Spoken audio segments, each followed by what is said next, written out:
Bienvenue sur Exploratrice de rêves lucide. Alors, est-ce que les rêves c'est un monde psychologique ou est-ce que c'est un autre monde? Est-ce que c'est d'autres mondes à chaque fois qu'on va en rêve? Est-ce que c'est d'autres mondes parallèles ou très lointains qu'on visite chaque nuit? Je vois qu'il y a un conflit par rapport à ça. Il y a pas mal de personnes en fait qui croient que les rêves sont d'autres mondes, et il y a d'autres personnes qui pensent que c'est uniquement en nous que ça se passe, que c'est très psychologique. Il y a encore d'autres points de vue là-dessus, et je vois que ça crée un malaise entre guillemets de savoir quelle est la vérité. Et moi je voudrais t'inviter aujourd'hui à ouvrir ton esprit, à faire un pas de côté, à plutôt que de voir le tableau collé à ton nez, de faire un pas en arrière et de voir le tableau d'ensemble. Il faut bien comprendre que pour moi c'est ni l'un ni l'autre, c'est-à-dire c'est les deux, c'est deux angles de vue d'une même vérité, c'est deux angles de vue d'une même chose. Tout comme quand par exemple tu regardes une table et que tu es de ce côté-là et que tu en as un qui est en face là-bas, que tu en as un qui est sur la table, que tu en as un qui est sous la table, que tu en as un qui est sur le côté de la table, chacun va décrire la table, mais chacun va décrire la table en fonction de ce qu'il voit avec ses propres œillères. C'est-à-dire que là, dans ton cas, avec ta propre histoire, ta propre expérience, tu vas décrire les rêves et tu vas les interpréter en fonction de ton histoire, de qui tu es. Tout simplement. Et tout comme si on imaginait être dans un monde où on ne sait pas comment fonctionne le corps humain. D'accord ?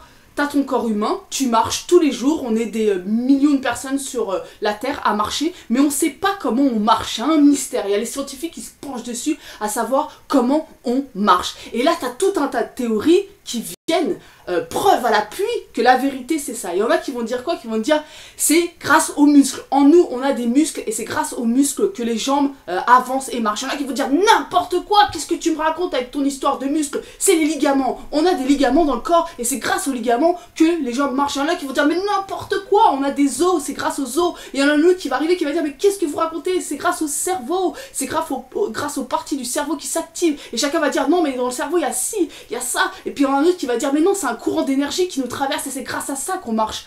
Mais chacun de ces personnes, tu vois bien, puisque toi tu sais à peu près comment fonctionne le corps humain, tu vois bien que chacun détient une parcelle de la vérité. Ce qui fait qu'on fonctionne, ce qui fait qu'on arrive à marcher. Évidemment, des zones du cerveau s'activent, évidemment, qu'il y a le sang, les muscles, les ligaments, les os et tout un tas de choses, un courant d'énergie qui nous traverse et tout un tas de choses dont j'ignore, évidemment. Et c'est en rassemblant tout ça qu'on commence à comprendre comment on marche. Et bien pour le rêve, c'est exactement la même chose. C'est exactement la même chose. Est-ce que c'est d'autres mondes ou est-ce que c'est simplement quelque chose de psychologique qui se passe en nous, de notre psyché? Mais les deux. Aussi fou que ça puisse te paraître, les deux. Ouvre-toi à cette possibilité que chacun voit la vérité sous un angle. Et que les personnes généralement qui croient détenir la vérité, c'est les personnes qui vont être les plus butées. Parce que c'est les personnes qui sont vraiment avec des œillères comme ça, le nez collé au tableau, qui, parce qu'elles croient que leur histoire et leur expérience fait foi, vont croire que leur vérité est la vraie et vont complètement rejeter tout le reste parce que mais si, mais c'est mon expérience, c'est mon histoire, c'est ce que je vis. Mais oui, c'est ce que tu vis, c'est ton expérience et c'est pas l'expérience d'autres personnes. Et tout comme dans la vie par exemple, on pourrait se poser la question, est-ce que là on vit dans la réalité ou est-ce qu'on vit dans notre propre monde psychologique? Et si tu regardes bien, pourquoi une personne, par exemple une personne connue, une star, va être à la fois détestée et à la fois va être adorée par d'autres personnes? Pourtant, on parle bien de la même personne.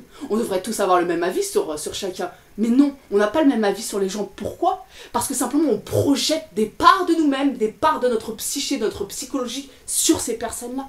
Tout comme par exemple toi derrière ta caméra. Qu'est-ce qui va se passer quand tu me regardes? Quand tu me regardes, tu vas me prêter certaines caractéristiques, tu vas me prêter peut-être certaines qualités, peut-être que tu vas me prêter certains défauts, peut-être qu'il y a des choses que tu vas apprécier dans ma personnalité, peut-être qu'il y a des choses que tu vas moins aimer. Et à partir de tout ça, ce que tu vas faire, c'est que tu vas te faire une histoire inconsciemment sur moi, sur qui je suis, sur ce que je vis, etc. Mes blessures, blabla. Et tout ça, ça se fait inconsciemment. Mais chaque personne qui regarde cette vidéo va avoir une idée différente de moi. Et on fait ça avec chacun. Tu vois bien, donc on pourrait dire, et avec aplomb et avec vérité, qu'on vit dans notre monde psychologique. Là, quand tu sors à l'extérieur de chez toi, tu vis dans ton monde psychologique. Tu regardes pas la réalité, tu vois pas un être humain dans sa globalité. T'es pas en train de me voir dans ma globalité, t'es pas en train de voir les gens que tu côtoies dans leur globalité. Tu vois des parts d'eux que tu projettes de toi-même.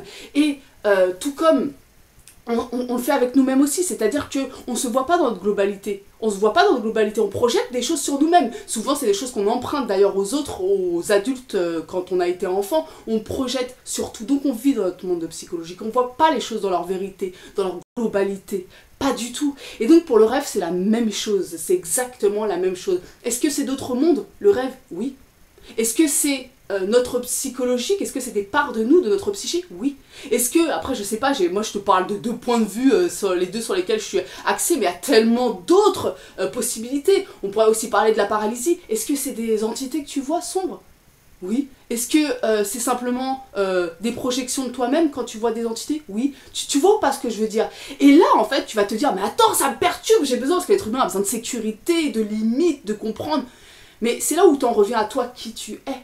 Et tu vas faire que quand tu sais qui tu es, d'accord? Quand tu connais ton histoire, quand tu as observé tout ça, que tu as pu te détacher de tout ça, tu as pu voir que c'était qu'une histoire que tu te racontais, tu vas pouvoir savoir qui tu es, tu vas pouvoir exprimer ta vérité, ta propre vérité. Mais ta propre vérité, c'est quoi? C'est un angle de vue de la vérité. C'est un angle de vue de la vérité. Et plus on va être à partager notre vérité sans vouloir imposer à l'autre, ça c'est la vérité, simplement en partageant, non pas en débattant, mais en partageant. Et plus on va avoir une vision globale de ce qu'est réellement le monde, le sens de la vie, de l'être humain, etc. Même de nous-mêmes. Tu vois ou pas ce que je veux dire? Donc je t'invite à être ouvert d'esprit quand il s'agit du sujet des rêves, parce qu'on n'y connaît rien. C'est un monde qui est de l'ordre de l'intangible, d'accord? Donc tu as les scientifiques qui vont dire que au niveau du cerveau il se passe ci et ça, t'as les psychologues qui vont dire non mais c'est la psyché encore d'un psychologue à l'autre, c'est pas les mêmes interprétations, hein. Tu prends Freud ou tu prends Jung, c'est déjà pas pareil, tu vois, ce qu'il va croire du rêve lucide. Donc chacun va exprimer sa vérité en fonction de ce qu'il a vécu. Et c'est là où il faut rester flexible et ouvert. Plus tu t'éloignes du tableau, plus tu auras une vue d'ensemble du tableau. C'est ça qui est merveilleux dans le fait de partager nos différents points de vue. C'est magnifique. Moi j'adore quand quelqu'un arrive et me dit « Regarde, moi j'ai vécu ça, alors pour moi le rêve c'est ci, ça, ça. » Et là putain, je me dis « Ouah, j'avais jamais vu les choses sous cet angle-là. » La personne elle vient de m'ouvrir un nouvel angle. Ça veut pas dire que je vais adopter ce point de vue parce que mon histoire peut-être contredit cette façon de penser, mais en tout cas j'aperçois une nouvelle couleur dans le tableau d'ensemble, et ça c'est magnifique en fait. Donc voilà, je t'invite à rester ouvert concernant le sujet des rêves et des rêves lucides, et sur ce, on se retrouve demain pour une nouvelle vidéo.